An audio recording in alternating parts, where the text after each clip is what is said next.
एक समय नारद जी ने द्वारका में जब भगवान के 16,108 विवाहों के विषय में सुना, तब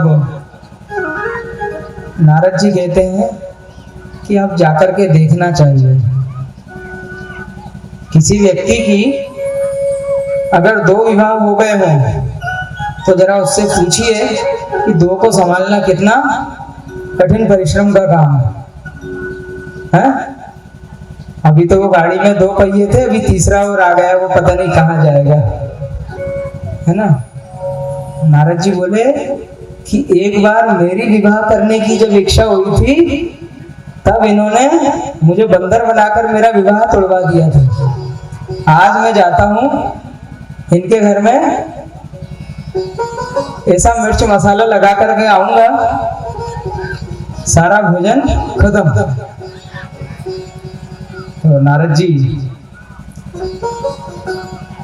जब 16,108 रानियों में से प्रथम देवी रुक्मणी के यहाँ जाते हैं, तब वहां देखते हैं कि भगवान श्री कृष्ण और देवी रुक्मणी आपस में वार्तालाप कर रही हैं।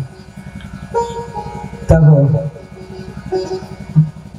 नारद जी को आता देख भगवान श्री कृष्ण बोलते हैं, अरे देवर्षि आइए, आप कब आए।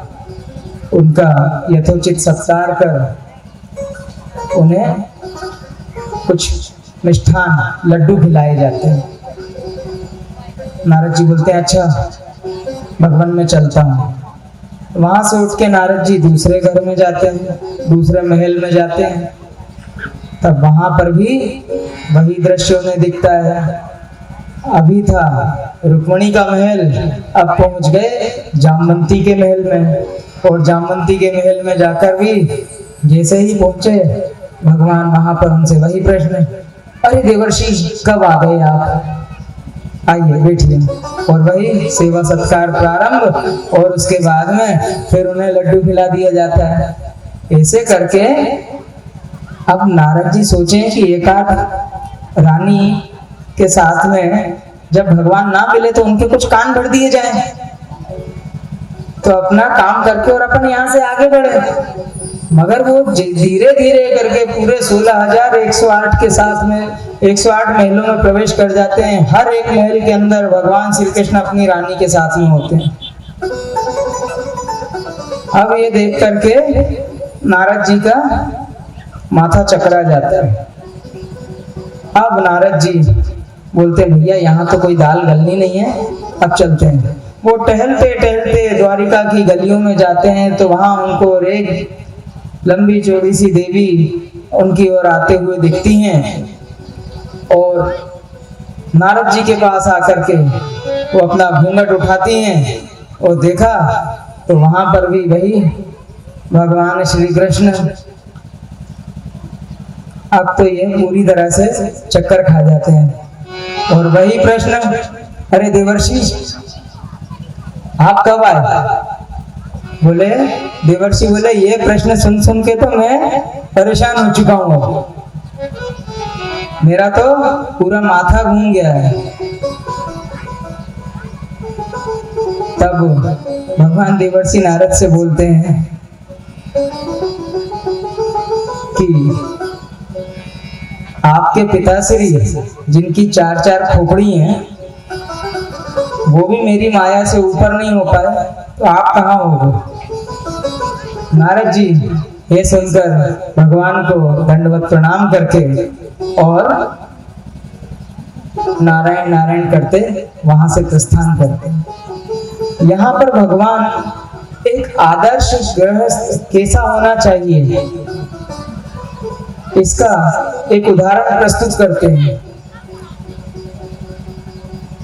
हमारे यहाँ कोई अतिथि आ जाए, नहीं गलती कर दिया मैंने, आजकल अतिथि तो कोई होता ही नहीं है।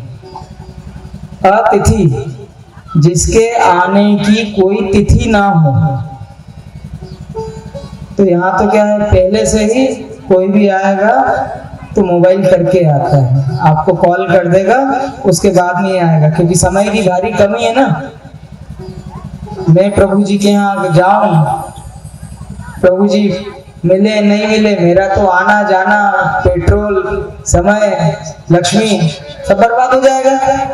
तो पहले ही अतिथि तो कोई बचता नहीं, सब तिथि को गए, तिथि बता करके और पहुंचने वाले। तो भगवान इस तरह से आदर्श गृहस्थ का उदाहरण प्रस्तुत करते हैं कि जब कोई अतिथि आ जाते हैं तब उनका किस तरह से उनका आतिथ्य किया जाना चाहिए, उनका किस प्रकार से सत्कार किया जाना है। ये हमारा प्रैक्टिकल अनुभव है, जहां हमने देखा है कि कई घरों में कोई अगर बता करके भी चला जाए तो किचन में से बर्तनों की आवाजें आना प्रारंभ हो जाती हैं, वहां बर्तन गिरना शुरू हो जाते हैं। रात को 10 बजे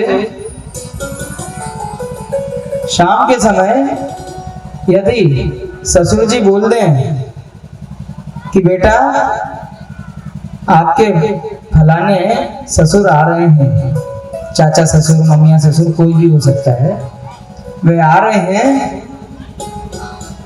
तो यहाँ वो शाम को ही देवी जी रात को 12 बजा देंगी कि रात को 12 बजे कोई आने का टाइम है, ये है वो है, पहले से नहीं बता सकते, है ना। एक व्यक्ति का भोजन बनाना भारी पड़ जाता है।